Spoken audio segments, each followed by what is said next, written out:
Hi, my name is Diego Alvaro, and I did my presentation on Pope Benedict XV. Pope Benedict lived from 1854 to 1922, but only served as Pope from 1914 to 1922. Pope Benedict wasn't until recently a neglected pope. This is why he is known as the Pope of the Mission. He is famously known for writing the encyclical Maximum Illud. Pope Benedict XV embodied the role of a servant. He dedicated his life to God and spreading the word of God himself.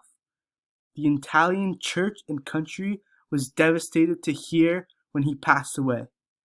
This is a quote from the text that shows when and why the Italian people were devastated. Benedict XV had lifted the papal ban on Catholic rulers visiting the King of Italy. Catholics could now become involved in politics both by voting and running for office without the threat of excommunication. Benedict XV died. The Italian government mourned his passing. Why Pope Benedict become a neglected pope towards the end of his life? Pope Benedict XV, until recently, was a very neglected pope, which is why he was not called the Pope of Missions for nothing. This quote is important because it gives a specific time frame when the Pope was acting neglected to the people and everybody he saw. The question was, why did Pope Benedict become a neglected Pope towards the end of his life? I don't understand why Pope Benedict acted the way he did towards the end of his life.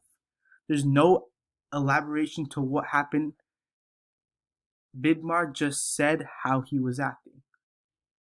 It would be very clarifying if there was an answer to this question because his mood could have affected major decisions he made while he was the Pope. Pope Benedict XV has a significant impact on what we now call the Italian Church.